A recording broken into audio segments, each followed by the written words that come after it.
Transmitting to you from Old Heart Radio.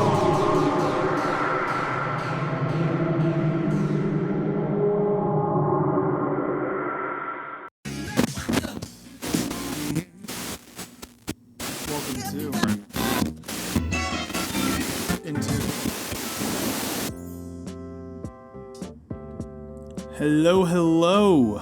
Welcome to episode 3 of In Tune, hosted by Lucas from Matinee Edition. If this is your first time listening, I'm the co-host there. Good old Jared has lended me the microphone, and I'm running this one. We're running this bitch. Who's ready? Who's ready to talk about some music? I mean, I usually am. My friends know they can get me talking about this, and I won't stop for an extended period of time, almost to their annoyance, and I sincerely apologize for that. But we're here to talk music as always. So on today's agenda, we got the new album from Joe Keery. I said it, I knew it, this album was coming. It's good stuff. We'll be talking about that today. I like it quite a bit. His first few singles were solid, and I like the dude. Most people I've talked to know how much I love Joe Keery in Stranger Things, so I'm excited to be talking about him here. Also, I bought a little vinyl the other day I'm excited to talk about. An album I haven't listened to in a long time. By a long time, I mean like a year and a half. I'm not that old. It's not like Marvin Gaye or something. As much as I would love to find a good vinyl from that guy, that'd be dicey. That'd be a costly one. All right, so let's get to it, fellas. First off, 2020. So, we got the goods here. Joe Keery, the dude from Stranger Things who plays Steve. I really like this dude as an actor. I loved the character on Stranger Things, but I'd heard briefly that he was a musician a while back. So, I'm bringing it up right now. He's 27 years old, from Newburyport, Massachusetts, and the dude's an actor and a musician. He just, after starring on Stranger Things for a few years, he dropped out of his old band, Post Animal, where he was a guitarist. And they're still touring. They're a good band. I actually like them as well. I didn't realize that he was part of that. Oh, damn. Sort of psych rock, and he channels a lot of that in his new self-published release, let's say, or self-produced release. The psychedelic rock vibes continue here, and it's sort of mixed with a bit of like poppy style production. Gets a bit punk-esque in a few of these songs, and I like most of them. So we got Showtime, Personal Lies, Tentpole, Shangri-La, that's one song, Just Along for the Ride, Chateau, Feel Alright, Roddy, Ring, BNBG, Mortal Projections, Total Control, Flash Mountain, and Mutual Future. Those are the 12 songs on the album. And so Roddy was the first released as a single, Chateau, Feel Alright followed not long after, and then a few weeks later, Mortal Projections. Then on the 13th, the whole thing dropped on us. I remember walking to work bright and early in the morning, listening to this thing. It ain't half bad. It scratched that itch. I was looking for something new to listen to. Some of my old stuff was getting stale. But I thoroughly enjoyed listening to this initially. Temple Shangri-La, Jesus Christ. That one really has this cool psych rock, almost Tame Impala-esque feel to it. It's got some pretty cool production to it as well. I like the little guitar riffs. Very, like, whatever pedal the dude's using, it's making it sound pretty dope. Chateau, Feel Alright, I've already talked about that song quite a bit. I like it a lot. Same thing with Roddy. BNBG, that song was interesting to me. I liked it quite a bit. The little riff in it was pretty fun. I like the laid back vocals for most of these songs as well. Most of them have these cool either chord progressions or that have this sort of vintagey vibe, as if he'd put a little filter on it that made it come out a bit more staticky, a bit more jittery, let's say. And I think it's all the better for it. Mortal Projections is, despite being released as a single about a week before the release, I think that one's actually really good. It sounds sort of Not to, this is not on the level of any Beatles stuff, but to me, it sounds a bit like something of that nature, or almost with like sort of a Queen vibe to it, especially with how the lyrics towards the end get. There's this cool like harmonic ending sequence where everything cuts away and just sort of this like layered chorus-esque vibe where he's singing out like mortal projections or something like that. I like it quite a bit. Flash Mountain is just like a shred fest. The dude fucking goes for it. It's super punk rock-esque in vibe. That's the song that I feel like hits the hardest of the entire album. The entire album is pretty mellow. There's some upbeat moments, and then Flash Mountain, the second to last song, is just like, it sort of speeds up in this crescendo throughout the album. Not quite though. Every song gets slightly faster.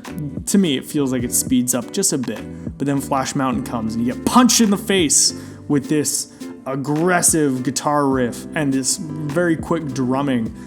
And shout out to whoever did the drumming for that. I think he posted a thanks on Instagram to him. But then it dials itself back again for Mutual Future repeat. That song is very slow. It's very lyrically driven. There isn't much going on there. Overall with this album, as much as I like the singles that were released, the singles were killer, in my opinion. Listening to it again, those are the songs that stick out to me and that I can really remember. After listening to all the other ones, I was like, oh yeah, they're there.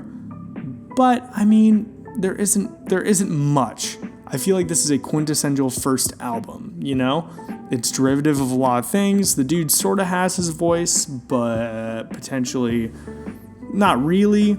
There's also sort of this like weird tonality of the album. I mentioned how much I liked the riff and the aggression of the guitar in Flash Mountain, sort of that punk rock-esque vibe, sort of pop punk, and how Tentpole Shangri-La has this cool psych rock, Tame Impala-esque feel.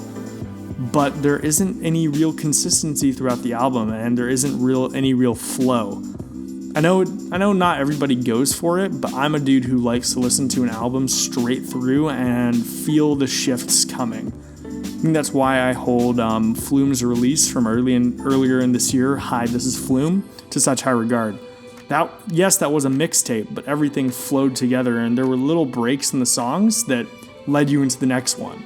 And rather than take a hard left turn into a different sort of style, each song would have like another shorter interlude in the middle that would sort of get you ready for the new change in tonality. And I thought that was good. I feel like this could have used a bit of that, or at least a bit less of a bit less of a dramatic shift in the tonality of the music at any given time. Don't get me wrong, I thoroughly enjoyed this. This was I really liked listening to this album. I had a lot of fun with it. Still though, I think if I had to pick favorites, Chateau and Roddy are still my favorite. Those are the songs that I'll go to listen for. What I always feel like, and I might start doing this, what I always feel like is the true test of an album. I can give it a rating now. I would say like a 7. Perfectly average in about every way. There are a few standouts, but then there are just as many songs that I can't really remember. But what really is the test for music, in my opinion, is how long it'll stay in the rotation. I have been listening to Jungle, Odessa, Flume, the Black Keys forever, and I've been listening to the same songs. Like that, those are bands that have remained relevant in my mind. And to each their own, don't get me wrong, everybody has their own taste. But that stuff has remained relevant and it's remained in my overall flow of my playlist and everything. Those bands haven't dropped albums in a significant period of time, excluding the Black Keys. I'm talking about the older Black Keys stuff I still listen to actively. We will see if anything on this album other than Chateau, Roddy, and Mortal Projections really sticks around for me. I sort of feel like no, but then at the same time, I wouldn't be surprised if in the future I look back on this album fondly. So yeah, for the time being, 7. I'm flaky. I have the right to change that, deal with it. I might go back and talk about this later if there's a vinyl release of it. Actually, perfect little segue. I used to be a huge Foster the People fan. So I was walking around Rainy Day Records, shout out, and I saw one of their vinyls for a previous album or an older album on the shelf. They released a single recently called Imagination that sort of sounded like something off their album Torches from 2012, but that's the one that Pumped Up Kicks was on. And okay, personal rant to go on here. I feel like they are not misrepresented, but people treat them like a one-hit wonder when it comes to Pumped Up Kicks. I feel like Pumped Up Kicks, it's a great song, but it's in some cases overshadowed by their other music. Like Hell in a Beat is fantastic. Nevermind on their second album, Supermodel, is a great song. Same thing with Instructions to Destroying the Moon. Or something to that regard. Those are all songs that I would love to hear over and over again. Pumped Up Kicks is great, don't get me wrong, but it might not stand up to all of that. Like Hell in the Beat is still a fantastic song. I saw their recent album, Sacred Hearts Club, sitting on the shelf there, and I picked it up as vinyl. I really like this. I thought it was a lot of fun. Sit Next to Me got a bit of radio play like recently, and I thought that was great. I listened to that song again. I liked it quite a bit. Frankly, though, I'd heard that a bit too much. So, Loyal Like Sid and Nancy really stuck out to me. The aggressive bass synth, the entire song, that boom, boom, boom, boom, boom, boom, boom, boom, boom, boom, boom. It's fun. I like it. I like that song a lot. Same thing with SHC, the initial build and crescendo with the drums and the guitar. It's a lot of fun. I'd highly recommend checking out that album, especially if you're not a Foster the People fan. I think they are responsible for getting me into the music that I like now. I might have moved a bit further away from that taste as I aged a bit, but I still enjoy it. I still enjoy it and have a lot of fond memories of listening to their stuff, so I was happy to find that and pick it up.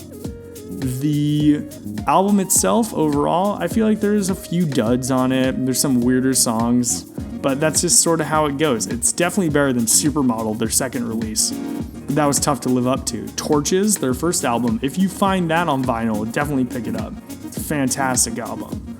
I might talk about that in the future if I manage to pick one up, but we'll see about that. So, and next week, I'm pretty sure I saw that M83 is going to be putting out an album. I'll definitely talk about that in the future.